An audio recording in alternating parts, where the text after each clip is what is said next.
Well, hello and welcome to this English lesson about complaining. Complaining is something we do when we don't like something. You might complain to your teacher, you might complain to your neighbor, you might complain to the mayor in your town because you don't like something. Sometimes human beings are happy. Sometimes human beings are annoyed. And when we're annoyed, we like to complain. Now, there's a lot of different types of complaining. So in this English lesson, I will try to describe as many as I can. I think you'll enjoy this lesson, even though it's a lesson about kind of a negative thing we do as humans. I still think it can be a fun lesson as we learn about complaining. So welcome to this English lesson about complaining. To complain. So this is the main verb. This is the verb we use when we do not like something. If you are at a restaurant and your food isn't cooked well, or your food isn't what you ordered, you will probably complain to the server. You will tell that person what you are unhappy about. You might say, "Hey, this is chicken and I ordered fish." Or you might say, "My food is cold." And then hopefully the server can do something about it. I don't often complain at restaurants unless they get my order totally wrong. Usually if food comes and it's relatively close to what I ordered, I will eat it. But this is probably one of the most common ways that we complain is when we're at a restaurant and we don't like our food for some reason. We will complain. So we will say out loud to someone what we don't like. Children tend to complain a lot too. I don't know if you are familiar with that, but when kids are little, sometimes they complain. They complain because they don't like what you made for supper. They complain because you don't have time to bring them to a friend's house. Children are wonderful, but sometimes they complain. So the noun then is a complaint. So if to complain is the verb, like I'm going to complain to my boss, the thing that you put in writing or the thing you say is called a complaint. If it's really formal and you write it down, you'll have your complaint on paper. So the verb is to complain. I'm going to complain, or I have a complaint. Okay. And complaint sounds a little more official, a little tricky to say, isn't it? Complaint. You do have to hit the T at the end when you say that. Let's see here, to whine. So there are many different verbs depending on the kind of complaining that is happening.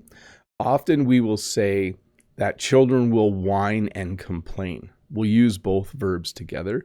Or I have a coworker who just whines and complains all the time. Or my brother, he's never happy. He always seems to be complaining and whining. So to whine means to be annoyed about something, but to kind of mention it over and over again. I worked with someone once who they whined all the time.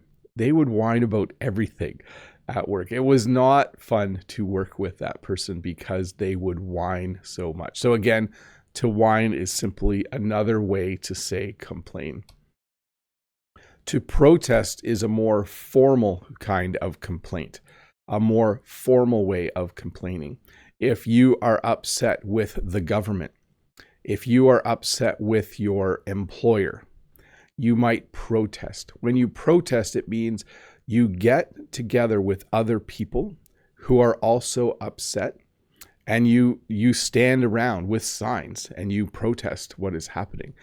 By the way, this can also be called a protest. So you can protest, but it can also be called a protest. So there's a verb and a noun version. Again, I know this is a pretty complex lesson, but you can do it. I just want to encourage you. So to protest, let me pronounce it the right way. To protest means to be with other people. If you go to my local town on Saturday mornings, there's always a group of people there who are protesting. They are protesting the taxes that we have in Canada because our taxes are really high. They are not happy about the taxes. To gripe. So this is another kind of a lighter way of saying complain, like, oh, he just likes to gripe all the time. You might be familiar with someone who is in your office who complains all the time. Or there might be a student that you go to school with that just likes to gripe. No matter what the teacher does, they complain, they gripe. Maybe at work, the person doesn't like the coffee in the workroom. They don't like it that the boss asked them to work an extra half hour. They gripe and complain. Again, we often put the words together. I don't gripe a lot. I don't think I do. I generally try to be positive, but sometimes at work, something just isn't right. And then I will gripe a little bit. I will complain to my coworkers. And I should mention that you might complain to your boss, but you might gripe to your coworkers. So you might, if you might sit around at break time and you might complain about your boss. You might gripe about your boss. To lodge a complaint, to file a complaint. These are very formal ways of complaining. So let's say your phone wasn't working properly. You would call the phone company and you would lodge a complaint. You would file a complaint. So this is a very official way of complaining. You might write a letter to lodge a complaint. You might write an email to lodge a complaint. Usually when you lodge a complaint or file a complaint, it's with a business. Okay, so you might say, okay, I'm going to phone my phone company because my phone isn't working properly. And then you'd say, okay, this is Bob the Canadian. I'd like to file a complaint. I'd like to lodge a complaint. And the person at the other end at the business would actually put it into a memo or an email to someone else at the company. So this is an official way of complaining about something. You lodge a complaint or you file a complaint. I don't do this very often either, but occasionally you do have to file a complaint or lodge a complaint. There was a time when my internet wasn't working properly, so I filed a complaint with the company. I said, look, this needs to be fixed because I need to do a live English lesson. And we would then call that a formal complaint. So just like we had complaint as the noun, when you file a complaint or lodge a complaint, we call that a formal complaint. What makes it formal is that someone is writing down the complaint. Either you're typing it and sending it, or you're on the phone and the person at the other end is recording the complaint. It's always good to keep a copy for yourself if you file a formal complaint or if you lodge a formal complaint. To accuse. So this is a little more serious. It's like a complaint, but it's when someone has done something they're not supposed to. So if, let's say, you are in a class and the person beside you looks at your test and copies your answer, you would go to the teacher and you would accuse them of copying your work. Let's say that you are walking along the road and someone drives by doing 200 kilometers an hour. You would call the police and accuse that person of speeding. So it's like a complaint, but it's a complaint that's very, very formal, and it's usually related to bad behavior or illegal behavior. You might accuse someone of cheating in your class. You might accuse someone of stealing something from your yard. Maybe your car was stolen and you think your neighbor stole your car. You would then call the police and say, my neighbor stole my car. You would accuse them of stealing your car. To make a fuss. So this is a phrase we use to talk about the behavior of complaining. You might know someone who likes to make a fuss all the time. They're always complaining about everything. They go to a restaurant, and if something's even just a little bit wrong, they make a fuss. They complain to the waiter. They complain and say they want a free meal. They just make a fuss. I did see someone making a fuss at the grocery store the other day.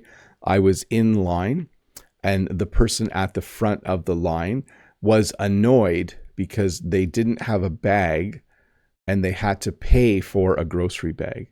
And they were starting to complain loudly. They were starting to make a fuss. So anytime you see someone complaining, they are making a fuss. They are, yeah, it's kind of funny.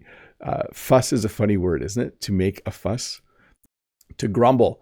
So when I think of someone grumbling, it means they're complaining maybe to themselves and maybe quietly. Like if I was like, oh, it's going to be really cold out today, I don't know what to wear. Like when you're just quietly complaining to yourself, we kind of describe that as grumbling. He likes to grumble. You might know someone like this who, if you sit by them on the bus, they kind of just, it's too cold out today and I don't know why I have to work today. This is ridiculous. So it doesn't have to be someone complaining quietly to themselves, but that's what I always think of. Like, oh, I have a coworker who's always grumbling, like in the staff room. Okay, I'm making that up. My coworkers are amazing, but you might know someone who complains a lot, who likes to grumble. To object to.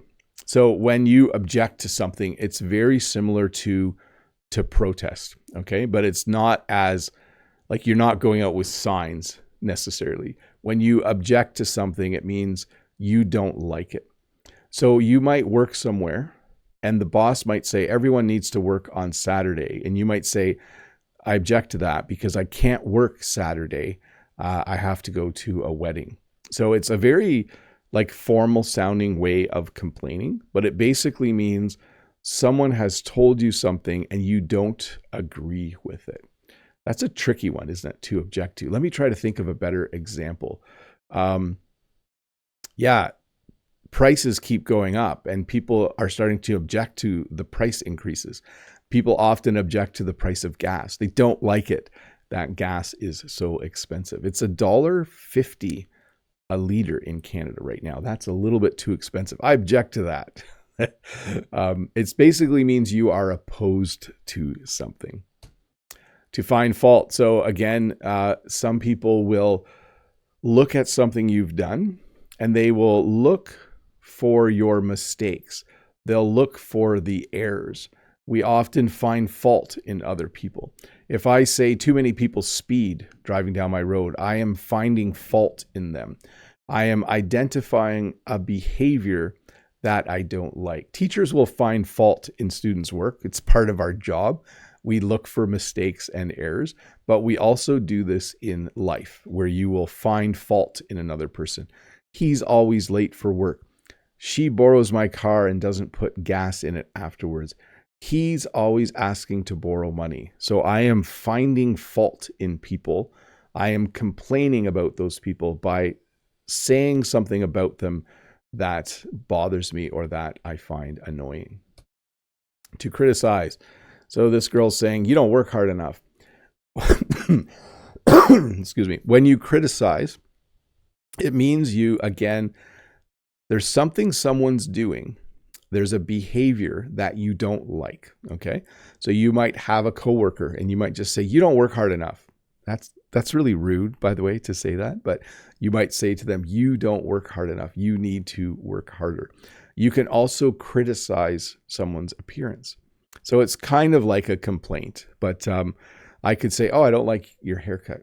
Again, that would be quite rude to say that. But when you criticize, you point out something you don't like, maybe the behavior of someone or what they look like, and you are very negative about it.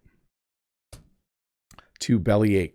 So a real bellyache is when your stomach hurts, but we also use this as a verb to talk about complaining. People sometimes bellyache about taxes, or they bellyache about the speed limit in their town, that it's too slow.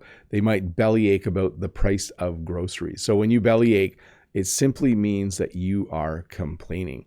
You might know someone who likes to bellyache all the time. Like there are people in the world who are very, very happy and positive. And then there are people who are just quite negative and like to bellyache all the time. To make a stink. This is very similar to make a fuss. When you make a stink, a stink is something that doesn't smell good. So when you make a stink, it can mean to complain as well. You could say something like, oh, we're out of milk, so my kids are going to make a stink about it this morning because they won't be able to eat cereal. So they're going to complain because we don't have any milk in the house. That actually happens sometimes. My kids will make a stink because we're going somewhere as a family, but they wanted to visit their friends. So they might start to complain about that. They might start to make a stink. To have a beef.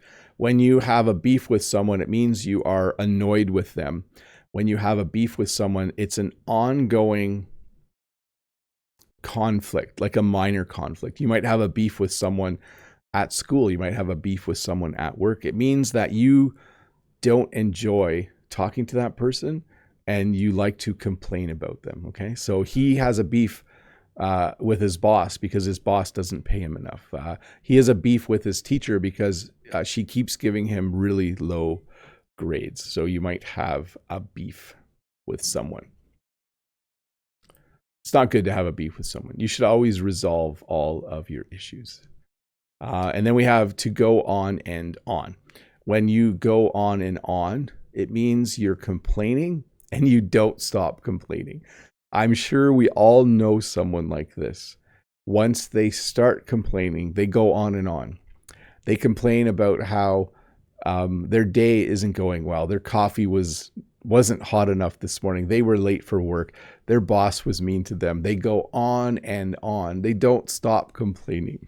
I know when I worked in a restaurant once, and we had one customer who, whenever he came in, he would, no matter what we did, his food wasn't the way he wanted it. And he would go on and on about it. Like, he would not stop complaining.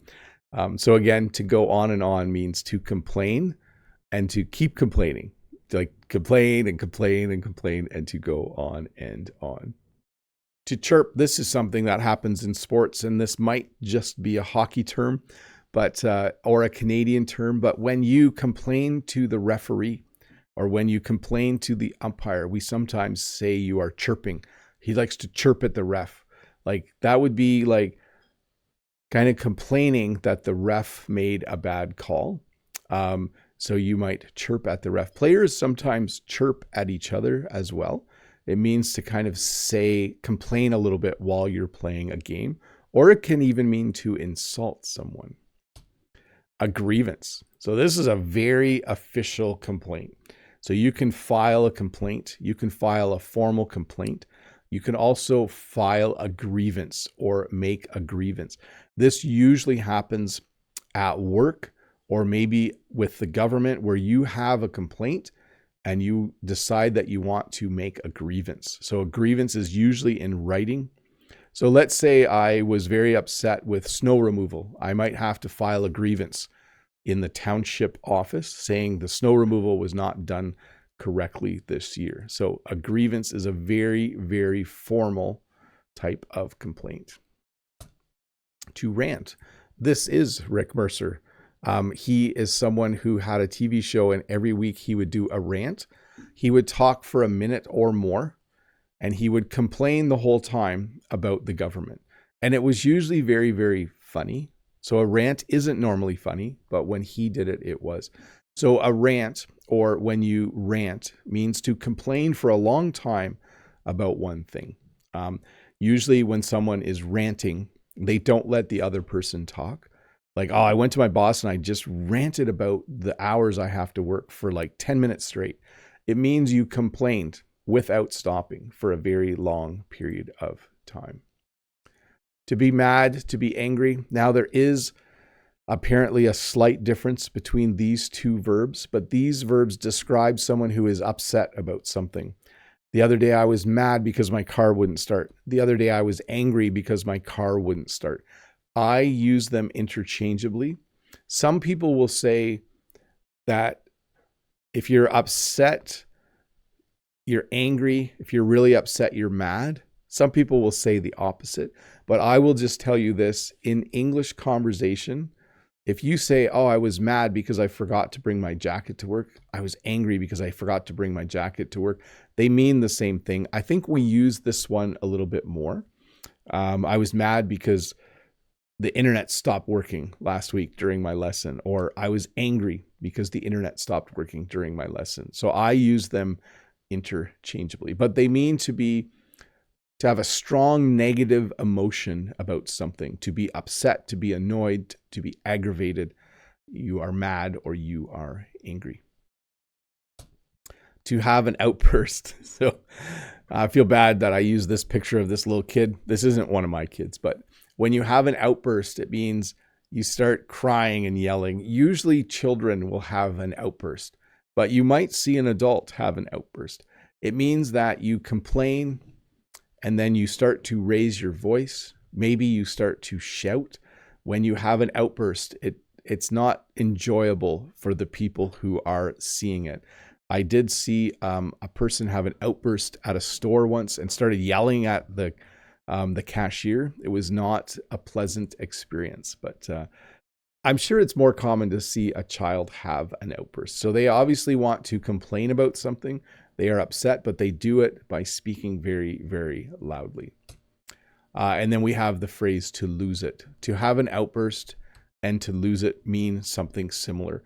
If you are complaining to someone at a store and you start to raise your voice and you start to yell, we would say that you are starting to lose it. You're starting to get angry. You're starting to get mad. When you lose it, you are very angry and you are very mad at someone.